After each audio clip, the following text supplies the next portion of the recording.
ঈশ্বরের ধন্যবাদ দিই যে আজকে এই সুন্দর সময় তিনি আমাদেরকে দিয়েছেন। আমরা একটা নতুন অনুষ্ঠান শুরু করতে চলেছি এবং প্রভু যীশু খ্রিস্টের মধুর নামে আমাদের এই নতুন অনুষ্ঠানে আমরা আপনাকে স্বাগত জানাই।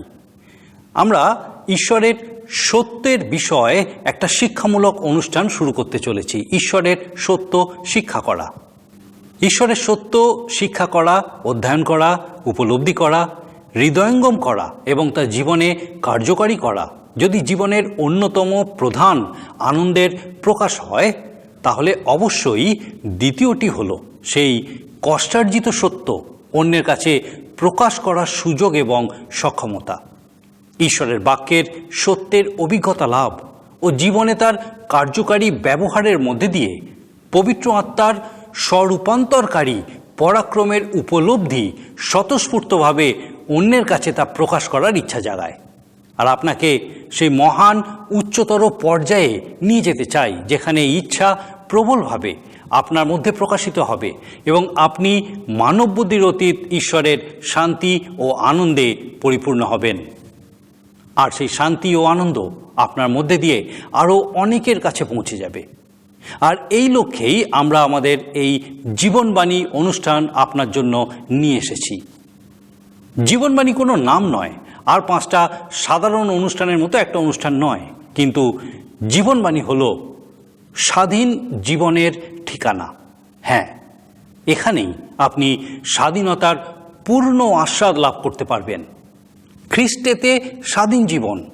ঈশ্বরের বাক্য বলে, অতএব পুত্র যদি তোমাদিওকে স্বাধীন করে, তবে তোমরা প্রকৃত রূপে স্বাধীন হইবে। আমরা সর্বশক্তিমান ঈশ্বরের ধন্যবাদ দিই যে তিনি আমাদেরকে এই অভূতপূর্ব মহান সুযোগ দিয়েছেন যে আমরা তার বাক্য ধারাবাহিকভাবে অধ্যয়ন করার এই সুন্দর সুযোগ পেয়েছি। এই অনুষ্ঠানে আমরা ধারাবাহিকভাবে ঈশ্বরের বাক্য, পবিত্র শাস্ত্র, বাইবেল পুঙ্খানুপুঙ্খরূপে অধ্যয়ন করব। ঈশ্বরের বাক্যের অধ্যয়নের ক্ষেত্রে অনেক সময় আমরা সেই মহান সম্পূর্ণ ছবিটা বোঝার চেষ্টা না করেই অন্যান্য বিষয়ে মনোনিবেশ করি। অর্থাৎ এটা খানিকটা এইরকম হয়, কোনো পাজলের মূল ছবিটা না দেখেই সেটা সলভ করার জন্য তার ছোট ছোট অংশগুলোকে জুড়তে শুরু করি।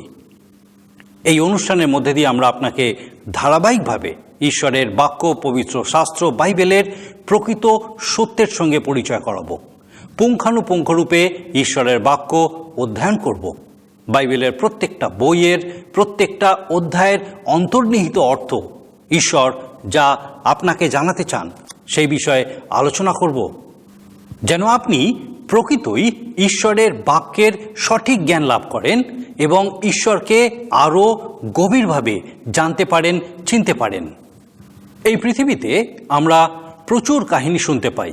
তাদের মধ্যে অনেক কাহিনী প্রকৃতই প্রভাবশালী, আবার এমন অনেক কাহিনী আছে যা অনেক মানুষকে অনুপ্রাণিত করে, অনেকের জীবনে পরিবর্তন সাধন করার ক্ষমতা রাখে।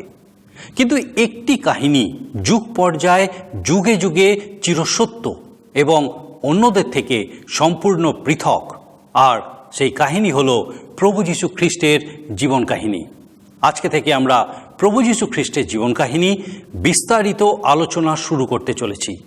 আমরা বাইবেলে বর্ণিত লোকলিখিত সুসমাচারের আলোচনার মধ্যে দিয়ে আমাদের এই যাত্রা শুরু করব। সাধু লুক ছিলেন বাইবেলে বর্ণিত একমাত্র খ্রিস্ট বিশ্বাসী ও জনপ্রিয় ডাক্তার। তার লেখা সুসমাচার ও প্রেরিতদের কার্যবিবরণী বাইবেলের নতুন নিয়মে প্রায় 1/4 স্থান নিয়েছে। তিনি প্রভু যীশুকে খুবই স্পষ্ট রূপে স্বর্গীয় মানবপুত্রই যে মুক্তিদাতা তা বলে প্রকাশ করেছেন। ঐতিহাসিক রূপে সুসমাচারের সত্য প্রকাশ করতে তিনি আদম পর্যন্ত যিশুর বংশতালিকা দিয়েছেন ও প্রকাশ করেছেন যে প্রভু যীশু ঈশ্বরের পরিকল্পনা অনুসারে আদমের বংশধরদের জন্য পরিত্রাণ দানকারী বা পাপের ক্ষমা দানকারী, যার মধ্যে আমি এবং আপনিও যুক্ত। আসুন আমরা এই লোকলিখিত সুসমাচারের আলোচনা শুনতে শুনতে আত্ম অনুসন্ধান করি এবং আমাদের জন্য ঈশ্বরের যে মহান পরিকল্পনা রয়েছে তা ব্যক্তিগত জীবনে বাস্তবে রূপায়িত করে তুলি। তাহলে আসুন আমরা এখন ঈশ্বরের বাক্যের এই ধারাবাহিক বিশ্লেষণের দিকে যাই। জীবনবাণীর অনুষ্ঠানে আজ আমরা আবার একটা নতুন বই আলোচনা করতে যাচ্ছি, সাধু লুকের লেখা সুসমাচার। এই সুসমাচার যিনি লিখেছেন তার সঙ্গেও একটু পরিচয় করিয়ে দিই। পবিত্র বাইবেলের নতুন নিয়ম অংশের 3য় পুস্তক এবং 4টি সুসমাচারের 3য় সুসমাচার লুক লিখিত সুসমাচার। লেখক লুক স্বয়ং অনুমান 60 খ্রিস্টাব্দে তিনি এই পুস্তক রচনা করেন। পুস্তকের প্রসঙ্গ হচ্ছে খ্রিস্ট যিশু হলেন পূর্ণরূপে মানুষ। নূতন নিয়মের 5ম পুস্তক প্রেরিতদের কার্যবিবরণীও লুকেরই রচনা। বাইবেলের নতুন নিয়মে কলসীয় তার 4 অধ্যায় 14 পদে সাধু পৌল লুককে প্রিয় চিকিৎসক বলে সম্বোধন করেছেন, আর কার্যত লুক তৎকালে একজন চিকিৎসকই ছিলেন। সাধু পৌল যখন রোমে বন্দী ছিলেন তখন লুক তার সাথে ছিলেন। 2 তিমথিও তার 4 অধ্যায় 11 পদে সাধু পৌল লিখেছেন, একা লুক মাত্র আমার সঙ্গে আছেন। লুক প্রভু যিশুর 12 জন শিষ্যের মধ্যে ছিলেন না, আবার তিনি প্রেরিত ছিলেন না। আরও লক্ষণীয় বিষয় এই যে তিনি জিহুদীয় ছিলেন না, বরং তিনি ছিলেন পরজাতি। সম্ভবত তিনি আন্তিওকিয়া অঞ্চল থেকে এসেছিলেন। লুক ছিলেন চিরকুমার এবং 84 বৎসর বয়সে পরলোক গমন করেন। অন্য 3 জন সুসমাচার লেখকের মতন তিনি নিজে প্রভু যিশুর সঙ্গে না থাকলেও কেবলমাত্র অপরের মুখে ঘটনা শুনে তিনি তার পুস্তক লেখেননি। প্রথমেই বলেছি তিনি ছিলেন ডাক্তার, তাঁর দৃষ্টিও ছিল গভীর।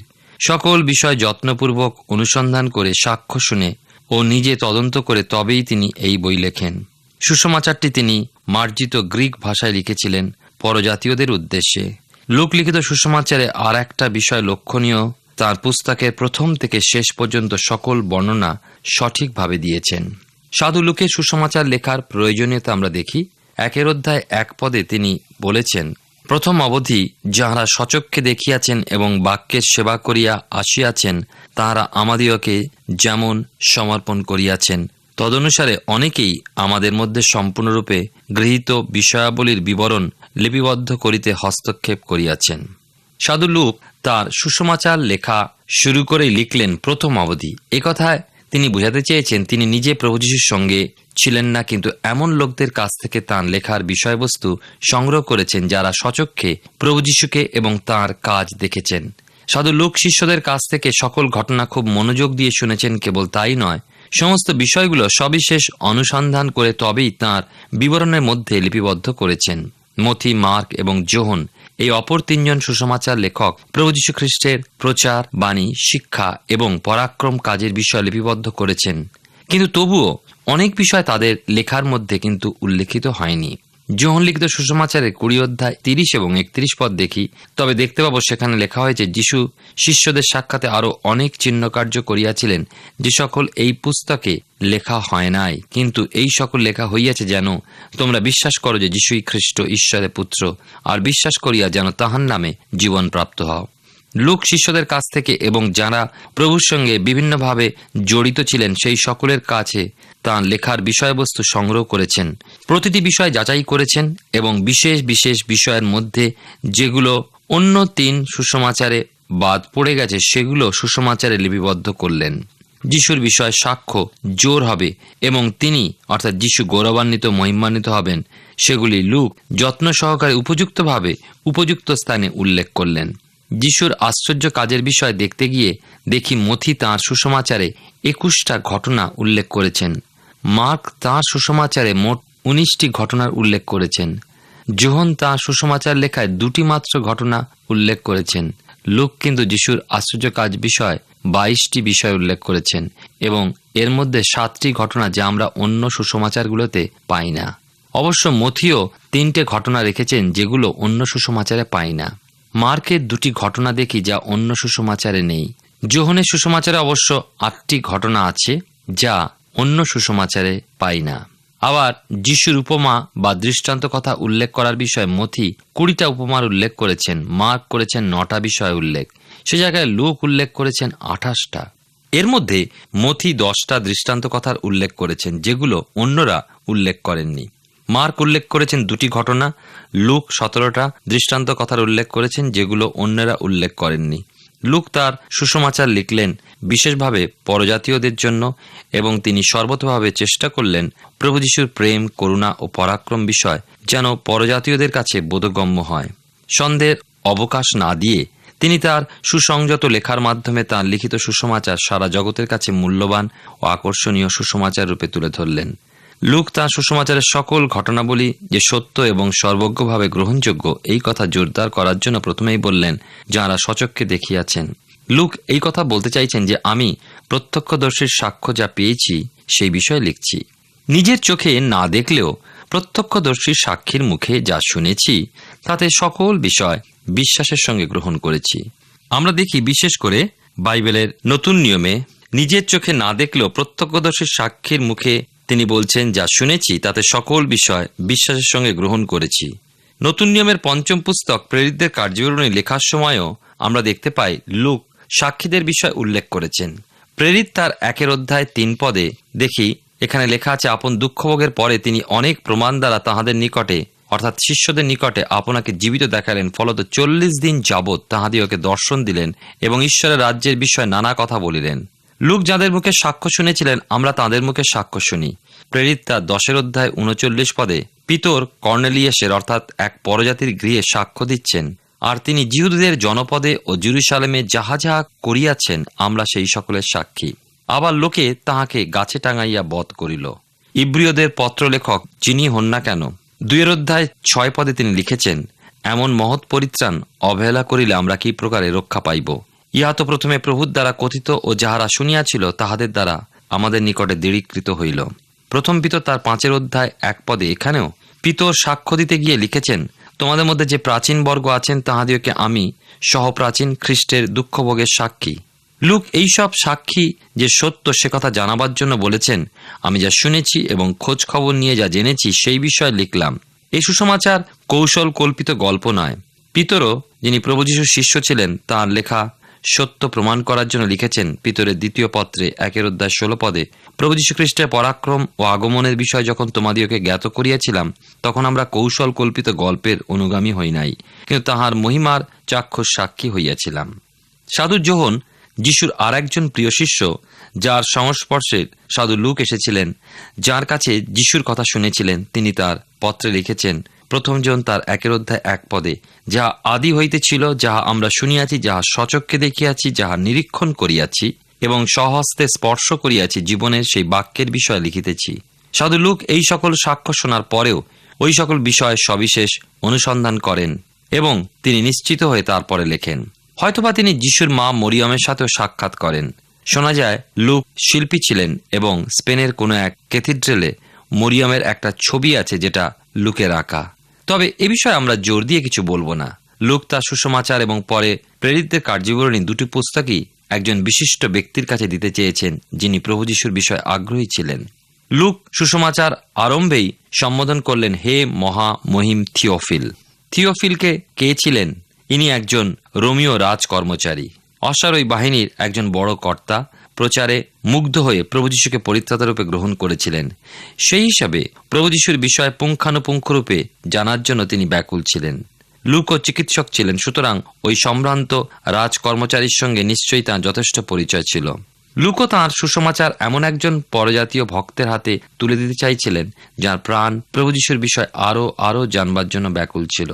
1 পদে পাই লুক এখানে উল্লেখ করেছেন, তিনি লিখেছেন, আপনি যে সকল বিষয় শিক্ষা পাইয়াছেন থিওফিল, প্রভুর বিষয়ে শিক্ষা পেয়েছেন এবং তাকে যে শিক্ষা দেওয়া হয়েছে বা যে শিক্ষা তিনি গ্রহণ করেছেন তা সত্য এবং সর্বতভাবে গ্রহণযোগ্য। সোজা কথায় আপনি যিশুর বিষয় শিক্ষা গ্রহণ করে ঠিকই কাজ করেছেন। যা জেনেছেন, যা শিখেছেন, যা গ্রহণ করেছেন তা সত্য। আমরা শুনলাম একজন চিকিৎসক প্রভু যিশুর শিক্ষায় অনুপ্রাণিত হয়ে প্রভু যিশুর জীবন কাহিনী লিখলেন। যিশুর এই জীবন কাহিনী শেষ পর্যন্ত সুসমাচার বলে গৃহীত এবং পবিত্র ধর্মপুস্তক বাইবেলে বিশেষ স্থান পেল। ওই চিকিৎসককে লুক বলে আমরা জেনেছি। সাধু লুক অতি যত্ন সহকারে প্রভু যিশুর বিষয় অনুসন্ধান করে নিখুঁতভাবে তার পুস্তকটি লিখলেন। সাধু লুক বা ডাক্তার লুক গ্রিক ভাষায় লিখলেন যেন গ্রিক ভাষাবাদী অঞ্চলের লোকেরা জানতে পারে যে আকাশের নিচে মানুষের মাঝে আর কোনো নাম দেওয়া হয়নি যে নামে মানুষ মুক্তি পেতে পারে। তাঁর লেখার প্রসঙ্গ রাখলেন খ্রিস্ট প্রভু প্রকৃত মানুষ এবং তিনি তাঁর লেখার মধ্যে দিয়ে ফুটিয়ে তুললেন প্রভু যীশু করুণাময় ও প্রেমিক। পুস্তকটি লেখার শুরুতেই তিনি সম্বোধন করলেন একজন উচ্চপদস্থ রোমীয় সরকারের কর্মচারীকে মহামহিম থিওফিল। এই যেন লুকের ব্যক্তিগত সাক্ষ্য পত্র থিওফিলকে লিখছেন। থিওফিল প্রভু যীশুর বিষয়ে শিক্ষা লাভ করেছিলেন। তিনি জিহুদি নন, একজন পরজাতি, একটু আগেই বলেছি, এবং লুক তিনিও একজন পরজাতি। তার সাক্ষ্য দিচ্ছেন সুসমাচারের মধ্যে দিয়ে যেন থিওফিলের বিশ্বাস দৃঢ়তর হয় এবং পরজাতির কাছে তিনিও সাক্ষী হতে পারেন। রোমীয় শাসকরা যখন জগতে মহাপরাক্রমী শাসক গোষ্ঠী, ইউরোপের বহু অঞ্চলে, মধ্যপ্রাচ্যের বহু রাজ্যে তাদের শাসনাধীন, এবং যেহেতু থিওফিল উচ্চপদস্থ রাজকর্মচারী, উঁচু মহলে তার সাক্ষ্য আলোড়ন আনবে। লুক আরও চাইলেন তাঁর সাক্ষ্যের মধ্যে যেন কোনো রকম ছিদ্র না থাকে, তাই তিনি উৎপত্তি থেকে তার সাক্ষ্য শুরু করলেন। প্রভু যীশুর জন্মের পূর্ব ঘটনা, যে বিষয়ে যীশুর জন্মের কয়েক শত বৎসর পূর্বে ভাববাদীদের মুখ দিয়ে ঘোষিত হয়েছিল, এমনকি প্রভু যীশুর বংশাবলীরও উল্লেখ করলেন। প্রত্যেকটি বিষয় বিচক্ষণ চিকিৎসকের মতো বিচার করে লিখলেন। প্রভু যীশু জগতে জন্ম নেবেন, তারপর ঈশ্বর দত্ত কাজের দায়িত্বভার গ্রহণ করবেন। সুতরাং তাঁর আগমন বার্তা জানবার জন্য, তার পথ প্রস্তুত করার জন্য কোনো একজনকে প্রয়োজন হবে। তাই ঈশ্বর তার মহান পরিকল্পনা অনুযায়ী প্রথমে একজনকে পাঠানোর মনস্থ করলেন। ঈশ্বর জিউদের মধ্যে হতে যাজক গোষ্ঠীর এক ছোট পরিবারকে মনোনীত করলেন, যারা ঈশ্বরের পথে চলতেন। 5 পদে দেখি মহান হেরোদ তখন জিহুদিয়ার রাজা। ইনি খ্রিস্টপূর্ব 37 থেকে 4 সন পর্যন্ত জিহুদিয়ার রাজা ছিলেন। তারই রাজত্বের শেষ দিকের কথা। সকরীয় নামে এক যাজক ছিলেন, তার স্ত্রীর নাম ইলিসাবেত। আমরা এখন যে ঘটনা শুনছি তার মুখ্য চরিত্রে এই সকরীয় যাজক ইসরায়েলের প্রথম প্রধান যাজক, হারনের বংশজাত। হারনের বংশের হলেই সে যাজক হতো। সেই হিসাবে যাজকের সংখ্যা প্রচুর ছিল। এই যাজক সম্প্রদায়কে 24 দলে ভাগ করে দেওয়া হয়েছিল। কেবলমাত্র নিস্তার পর্ব, পঞ্চসপ্তমী ও কুটির পর্বের সময় সকল যাজক একত্রিত হতেন। বৎসরের বাকি সময় 2 দফায় 1 সপ্তাহ করে তাদের দলের সেবার দায়িত্ব আসত। এই জন্য তাদের পালায় তারা খুবই খুশি হতো। যাজকদের বিবাহ করার অনুমতি ছিল, কিন্তু কেবলমাত্র খাঁটি জিহুদীদের মধ্য হতে তাদের বিবাহের কন্যা বেছে নিতে হতো। কোনো যাজকের কন্যা হলে খুবই ভালো হতো। সকরীয় যাজকের স্ত্রী ইলিসাবেতও ছিলেন হারনের কুলের কন্যা। তখনকার কালে প্রায় 20,000 যাজক ছিলেন। এই বিশাল সংখ্যাকে 24 ভাগে ভাগ করা হয়েছিল। আবার প্রতি দলের কার্যভার লটারি করে স্থির করা হতো। সুতরাং মন্দিরে সেবা করার পালা পেয়ে তারা আনন্দিত হতেন। মন্দিরে কাজও ছিল অনেক।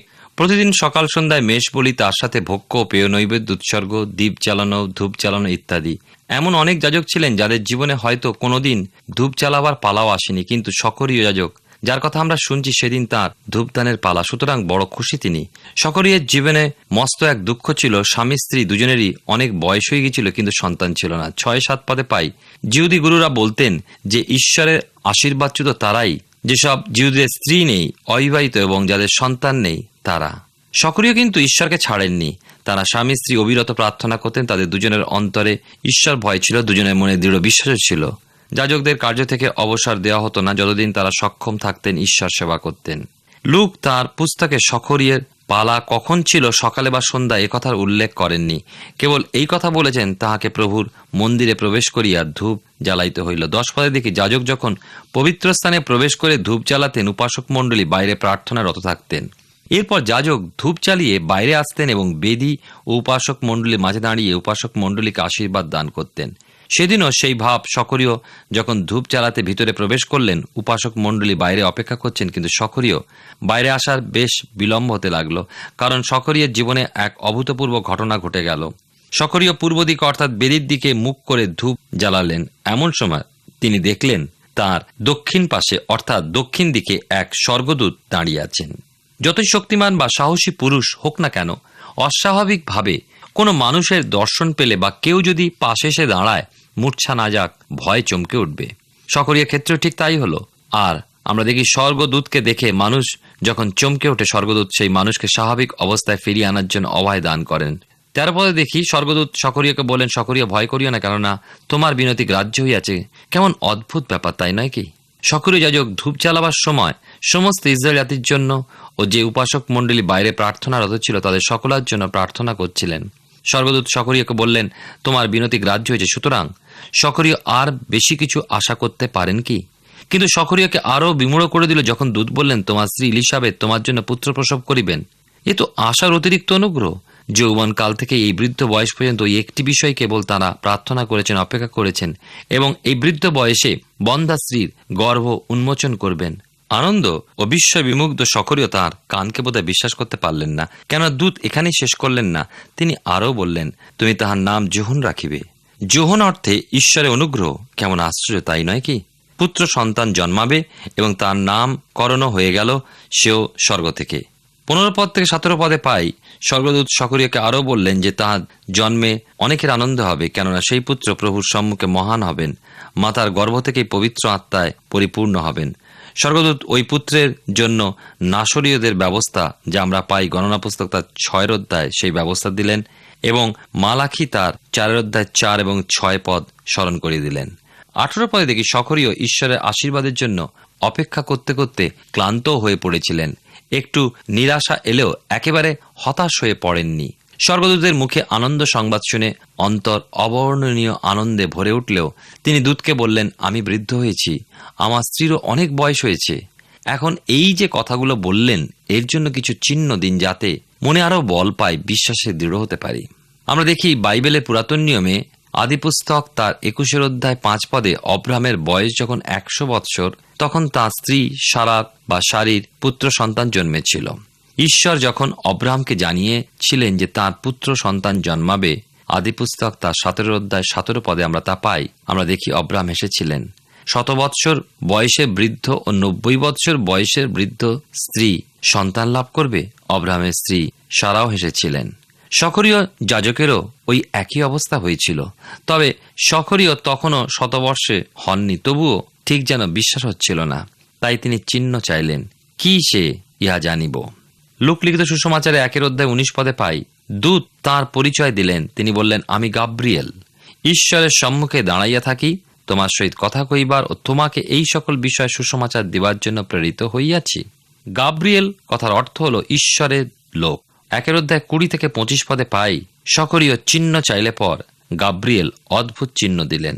সন্তান জন্মানো পর্যন্ত তুমি বোবা থাকবে, এই কথা স্বর্গদূত তাকে জানাবার সাথে সাথে তার মুখ বোবা হয়ে গেল। বাইরে বার হয়ে আসার পর উপাসক মণ্ডলীর সঙ্গে কথা কইতে পারলেন না। প্রথমত ধূপ জ্বালিয়ে ফিরে আসার বিলম্ব, আবার কথা বলার শক্তি হারিয়েছেন দেখে উপাসক মণ্ডলী বুঝতেই পারলেন যে নিশ্চয়ই তিনি কোনো দর্শন পেয়েছেন। এরপর সপ্তাহের পালা শেষ হলে নিজ গৃহে ফিরে গেলেন। এরপর সকরিয়ার স্ত্রী গর্ভবতী হলে পর বৃদ্ধা বয়সে লজ্জা ঢাকার জন্য 5 মাস নিজেকে গোপন রাখলেন। অন্যদিকে আরও এক ঘটনা ঘটল, সে বিষয় আমরা আগামী দিনে শুনব, যে প্রভু যীশু খ্রিস্টের জন্ম বিবরণ। আজকের আমরা শুনলাম প্রভু যীশুর অগ্রদূত, যিনি প্রভু যীশুকে পরিচয় করে দিয়েছিলেন, তিনি হলেন যোহন, আর তার সেই জন্ম বিবরণ আমরা শুনলাম। যোহনের জন্ম অলৌকিক, কারণ আমরা দেখি যোহনের বাবা মা বহু বৎসর সন্তান আশা করেও সন্তান পাননি, কিন্তু তারা ঈশ্বরের কাছে প্রার্থনা করেছিলেন, ঈশ্বর তাদের প্রার্থনা শুনেছিলেন। আসুন আমরাও ঈশ্বরের কাছে প্রার্থনা করি, আমাদের ইচ্ছা সকল তার কাছে জানাই, তার ইচ্ছা অনুযায়ী তিনি নিশ্চয়ই তাঁর সময় অলৌকিক কাজ করবেন। ঈশ্বর আপনার জীবনে মঙ্গল করুন। আমরা জীবনবাণী অনুষ্ঠানের মধ্যে ঈশ্বরের বাক্য থেকে ধারাবাহিকভাবে শুনছি, আর আমার বিশ্বাস যে ঈশ্বর তার জীবন্ত বাক্যের মধ্যে দিয়ে নিশ্চয়ই আপনার সঙ্গে কথা বলেছেন।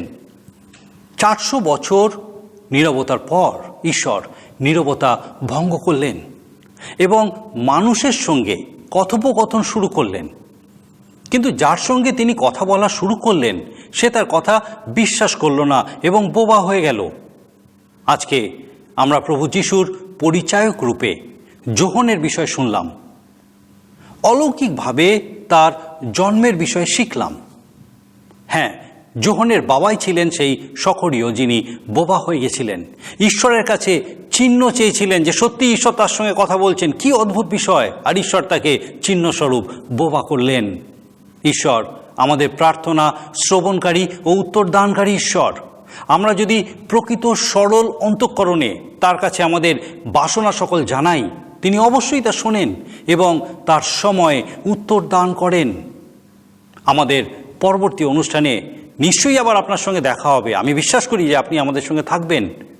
আপনি অবশ্যই আমাদেরকে আপনার মতামত জানান। আপনার প্রশ্ন থাকলে অবশ্যই বিশেষ করে তা জানান। যদি কোনো প্রার্থনার বিষয় থাকে অবশ্যই আমাদেরকে জানান, যেন আমরা আপনার জন্য প্রার্থনা করতে পারি। এবং আশা করব যে আমাদের এই অনুষ্ঠানের মধ্যে দিয়ে ঈশ্বরের বাক্যের সঙ্গে আপনি আরও গভীরভাবে পরিচিত হবেন, ঈশ্বরকে আরও কাছ থেকে জানতে পারবেন, এবং ঈশ্বর যেভাবে চান আপনাকে আশীর্বাদ করতে, ব্যবহার করতে, আপনার জীবনকে সেই জন্য আপনি সমর্পণ করতে পারবেন। আসুন প্রার্থনা করি। পরম করুণাময় স্বর্গীয় পিতা, প্রভু তোমার ধন্যবাদ, তোমার স্তুতি প্রশংসা করি, তোমার গৌরব করি যে এই সুন্দর সুযোগ, তোমার অপার অনুগ্রহে এই সুযোগ তুমি আমাদেরকে দিয়েছ যেন তোমার জীবন্ত বাক্য আমরা শিখতে পারি। তোমার জীবন্ত বাক্যের এই ধারাবাহিক বিশ্লেষণমূলক যে অনুষ্ঠান পিতাগো তুমি আমাদেরকে করতে দিয়েছ, তোমার ধন্যবাদ, তোমার স্তুতি করি। প্রভুগো তোমার ধন্যবাদ দিই যে তোমার বাক্যের মধ্যে দিয়ে তুমি নিজেকে প্রকাশ করেছ এবং সেই বাক্য তুমি আমাদের কাছে দিয়েছ যেন আমরা তোমাকে সেই বাক্যের মধ্যে দিয়ে আরও গভীরভাবে জানতে পারি, চিনতে পারি। প্রভু তোমার সহভাগিতায় আসতে পারি। প্রভু তুমি আমাদের উত্তরদানকারী ঈশ্বর, তুমি আমাদের প্রার্থনা শ্রবণকারী, উত্তরদানকারী ঈশ্বর। তুমি আমাদের সঙ্গে সঙ্গে আছো এবং প্রতি মুহূর্তে প্রভু চাও যেন আমরা তোমার কাছে আসি, তোমার বাক্যের মধ্যে দিয়ে পিতাগো তোমার রব শ্রবণ করি। বিশেষ করে পিতাগো সেই প্রত্যেককে তোমার চরণে সমর্পণ করি যাদের সঙ্গে আজকে তুমি তোমার বাক্যের মধ্যে দিয়ে কথা বলেছ। সে প্রত্যেক আত্মা প্রাণকে তোমার চরণে সমর্পণ করি যাদেরকে তুমি স্পর্শ করেছ। প্রার্থনা করি প্রভু তোমার বাক্যরূপ যে বীজ তাদের মধ্যে গেছে পিতাগো, তা তোমার সময় যেন শত সহস্র গুণ ফল উৎপন্ন করে। স্বর্গীয় পিতা সে প্রত্যেক পরিবারকে প্রভু তোমার চরণে সমর্পণ করি। তোমার পবিত্র আত্মার সুপরিচালনায় প্রত্যেককে পূর্ণ রাখো, তোমার স্বর্গীয় সুরক্ষায় প্রত্যেককে সুরক্ষিত রাখো, সুস্থ সবল রাখো, এবং পিতাগো আরও আরও আরও গভীরভাবে তোমাকে জানতে, চিনতে, তোমাদের বেড়ে উঠতে, তোমার সহভাগিতায় স্থির হতে প্রত্যেককে সাহায্য করো। স্বর্গীয় পিতা তোমার চরণে সমর্পিত করি আমরা সেই প্রত্যেককে, এবং আমরাও প্রত্যেকে তোমার চরণে সমর্পিত হয়ে ধন্যবাদের সঙ্গে এই প্রার্থনা তোমার যিশু নামে চাই, দয়া করে শ্রবণ গ্রহণ করো। আমেন। আমার বিশ্বাস আগামী দিনে অবশ্যই আপনি আমাদের সঙ্গে ঈশ্বরের সত্যের এই ধারাবাহিক বিশ্লেষণমূলক অনুষ্ঠানে উপস্থিত থাকবেন। ঈশ্বর আপনার মঙ্গল করুন। প্রিয় বন্ধু, আশা করি জীবনবাণী অনুষ্ঠানটি আপনার ভালো লেগেছে। আর যদি ভালো লেগে থাকে তাহলে অবশ্যই আমাদের একটি মিসড কল দিন। আপনার দেওয়া মিসড কলটি আমাদের কাছে অতি মূল্যবান। আমরা আনন্দের সাথে জানাই, প্রতিটা মিসড কল দাতাদের মধ্যে থেকে সপ্তাহের শেষে একজন বিশেষ দর্শক বন্ধুকে বেছে নেওয়া হবে এবং সেই দর্শক বন্ধুকে পুরস্কৃত করা হবে ও সপ্তাহের শেষে তার ছবি ও নাম আমাদের অনুষ্ঠানে প্রকাশ করা হবে।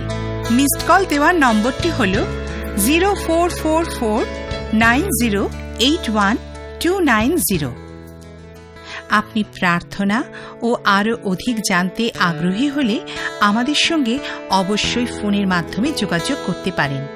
আমাদের মোবাইল নাম্বার 9433497235 এবং আরেকটি হল 9433803755। আপনি আমাদের সাথে ইমেলেও যোগাযোগ করতে পারেন। আমাদের ইমেল অ্যাড্রেস হল bengali@radio882.com। আর আমাদের ঠিকানা টিভি স্ক্রিনে আপনারা দেখে নিন। ধন্যবাদ।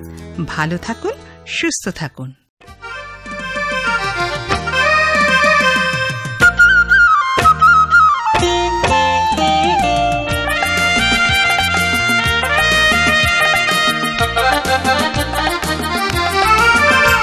তুমি মৃত্যু আধার ছিন্ন করে জীবন আলোয় এসেছো, ওহে জ্যোতির্ময়।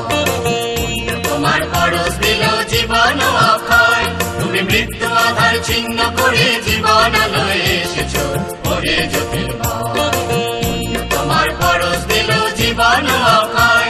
আমার নেই তো কোনো ভয়, আমার নেই তো পরাজয়, আমার প্রাণের মাঝে ভয় চির বসন্ত মালায়।